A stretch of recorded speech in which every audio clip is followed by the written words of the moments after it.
Olá pessoal, nesta BioReview a gente vai tratar da chuva ácida, um fenômeno relacionado com mais uma forma de degradação ambiental provocada pelo homem. É claro que a gente sabe, a chuva ácida também pode ter causas naturais, não sendo algo provocado por nós, seres humanos. E lembrando que esse é um conteúdo que trabalhamos aí com os nossos estudantes do SEJA Professor Luiz Bezerra, que estão matriculados aí na etapa 2, capítulo 5 em Biologia. Assim sendo, a gente vai ver como a chuva ácida é formada e quais consequências ela traz para o meio ambiente. E sabendo como ela é formada, poderemos deduzir o que precisamos fazer para evitá-la. Não se preocupem em decorar fórmulas moleculares da química, porque afinal de contas isso não vai ser uma exigência aqui na biologia. Porém, procurem sim compreender as condições nas quais a chuva ácida é formada, as condições que favorecem a formação da chuva ácida e as suas consequências, ok? Então, dito isto, vamos à nossa BioReview. Então, pessoal, antes da gente entrar na chuva ácida em si, é importante que a gente relembre aqui duas coisas. A escala de pH, como vocês estão vendo aqui, eu trago até um exemplo de uma escala de pH que vai de 1 até o 14, tá certo? Aquela escala que nos indica, nos aponta qual o pH de uma solução. E a gente também entender que a chuva já possui uma certa acidez. A chuva possui aí uma certa acidez e a gente vai ver isso por quê, tá certo? Mas lembrar que toda solução que tiver um pH 7 ou muito próximo do 7, a gente vai considerar essa solução neutra, uma solução que nem vai ser básica ou alcalina e nem vai ser ácida. Agora, quando a solução possui um pH menor do que 7, um pH menor do que 7, a gente vai dizer que essa solução ela é ácida. E assim, então, quanto menor o pH, mais ácida vai ser a solução. E quando a solução tiver um pH maior do que 7, olha aí, por exemplo, de 8 a 14, a gente vai dizer que essa solução ela é básica ou alcalina. Então, maior o pH da solução, mais alcalina, mais básica essa solução vai ser. A chuva, normalmente, ela já tem uma certa acidez, porque uma chuva dita como não ácida, ainda assim ela é um pouco ácida.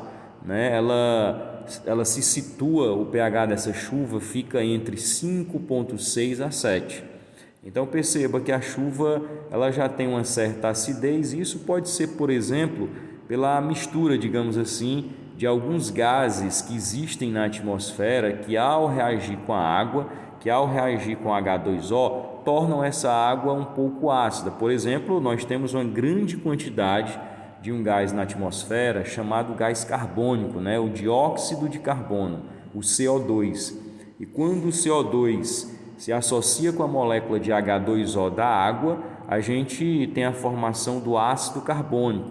Então, por essas e outras situações aí, a água da chuva já tem uma certa acidez. Porém, essa acidez que fica aí em torno de 5,6 a 7 não seria uma acidez capaz de prejudicar o ambiente, não seria uma acidez capaz de prejudicar os seres vivos. Tá certo? Então, entender aí, relembrar a questão da escala de pH e entender que a chuva normalmente ela já tem uma certa acidez. Agora, se essa chuva se tornar mais ácida do que a gente acabou de falar, ou seja, se a acidez da chuva, digamos assim, o pH da chuva começar a diminuir para baixo de 5,6, aí essa chuva já será uma chuva ácida que nos preocupará. Tá certo? Então, pessoal, a gente vai ver como se forma uma chuva ácida. É importante a gente entender que a chuva ácida pode ser causada por eventos naturais, eventos que ocorrem aí na própria natureza e que não seja algo provocado, produzido por nós seres humanos. Por exemplo, um vulcão, que é um evento natural.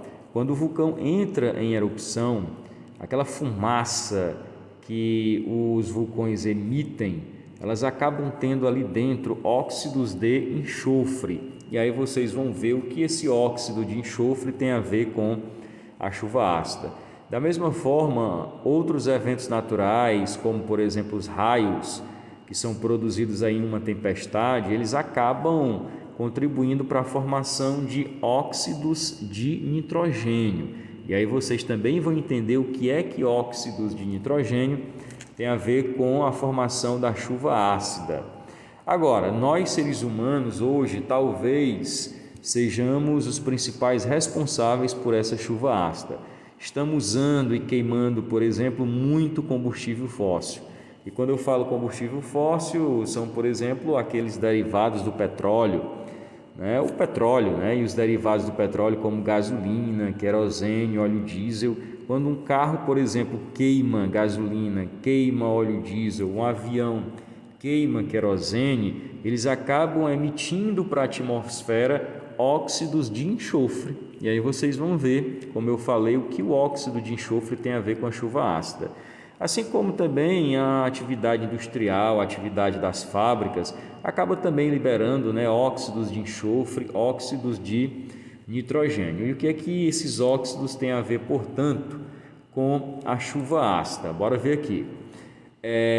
Os óxidos de enxofre e os óxidos de nitrogênio, quando são emitidos para a atmosfera, eles acabam reagindo com H2O, ou seja, acabam reagindo com as moléculas de água que estão lá em suspensão na atmosfera na forma de vapor, antes, é claro, de formar as chuvas. E aí, pessoal, o que é que vai acontecer? Prestem atenção agora. Um pouco aqui de química para a gente entender essa questão da chuva ácida. Olha aí, toda vida que os óxidos de enxofre, olha aqui, o SO2, o dióxido de enxofre, ou o trióxido de enxofre, reagir com a molécula de água, reagir com H2O, nós vamos ter a produção do H2SO4, ou seja, vamos ter a produção de ácido sulfúrico, uma solução muito parecida, inclusive, com aquela solução de bateria, de bateria de carro, por exemplo. E nós também vamos ter um outro tipo de associação, que é quando os óxidos de nitrogênio reagem com a água, acaba produzindo também um outro ácido, no caso aí o ácido nítrico. E nessa reação, o que é que a gente acaba tendo? A gente vai ter justamente, ao reagir os óxidos de enxofre com o H2O, com a água que está lá na atmosfera, ou os óxidos de nitrogênio reagindo com a água, que está aí no estado de vapor lá na atmosfera, isso vai produzir ácido sulfúrico, ou isso vai produzir ácido nítrico, aí nós temos o que nós chamamos de chuva ácida. Mas no começo eu falei que a chuva, embora não seja ácida, ela tem uma certa acidez. Porém, quando o ácido sulfúrico e quando o ácido nítrico se juntar o H2O da atmosfera, nós vamos ter uma água que vai formar a chuva com um pH abaixo de 5,6. Aí sim, aí nós temos uma chuva ácida que preocupa, porque essa chuva ácida, essa chuva com esse pH bem abaixo aí de 5,6 é uma chuva que vai sim trazer alguns problemas para nós seres vivos, para o meio ambiente como um todo, tá certo? Então, quando a acidez da chuva é uma acidez com um pH bem abaixo de 5,6, é uma acidez que é um pH que diminuiu demais, aumentou demais essa acidez a ponto de trazer aí alguns problemas para o meio ambiente, para nós seres vivos. E finalmente, a gente precisa entender as consequências que a chuva ácida traz para o meio ambiente, para nós seres vivos. Uma vez que essa chuva ácida caia em reservatórios de água, como por exemplo um lago, um rio, essa chuva ácida ela altera o pH da água. E alterando o pH da água, tanto os seres macroscópicos, que a gente consegue ver como os peixes, e seres microscópicos que a gente não consegue ver, eles podem morrer. E aí a gente já sabe que num ecossistema, uma vez que um dos seres vivos morrem ou são eliminados de alguma forma, eles acabam trazendo aí todo um desequilíbrio, né, para aquele ecossistema. Se essa chuva ácida também cai no solo, por exemplo, ela pode comprometer o desenvolvimento, né, de sementes que acabaram de ser semeadas. E se a lavoura já está em desenvolvimento, se uma cultura ali já está se desenvolvendo, como por exemplo uma plantação de milho, de feijão, essa chuva ácida caindo nesse local, ela vai destruir ali as folhas, vai destruir o caule dessas plantas e pode ocasionar uma grande perca, né, na produção, na produtividade da lavoura, né? Problemas, portanto, para a agricultura. Bem como se essa chuva ácida cai numa floresta ou algo do tipo, destruindo ali as folhas e os galhos, ela também pode prejudicar o solo, porque o solo acaba tendo a perda, né, da sua proteção, que é aquela cobertura vegetal. E, por fim, a chuva ácida ainda pode, né, cair sobre construções, sobre imagens, né? Eu trouxe aqui o Cristo Redentor como uma verdadeira obra, digamos assim, que faz parte do patrimônio cultural da humanidade. Obras desse tipo podem ser profundamente danificadas pela chuva ácida, assim como as estruturas metálicas, né, de algumas construções. Então é por aí, né? É mais ou menos por aí que nós temos, né, as várias formas de perceber as consequências aí negativas da chuva ácida. Então, pessoal, vimos aí mais um evento que contribui para a degradação do meio ambiente. E ainda que este evento tenha causas naturais, e aí nós seres humanos não teremos nenhum controle sobre o mesmo, é um evento que também pode ser provocado pelo ser humano, tendo, portanto, causas que a gente chama de antrópicas. E uma vez que possa ser provocado pelo ser humano, e talvez aí sejamos os maiores responsáveis pela chuva ácida, afinal de contas, a gente segue poluindo a atmosfera, nós sabemos exatamente o que fazer: reduzir a poluição atmosférica.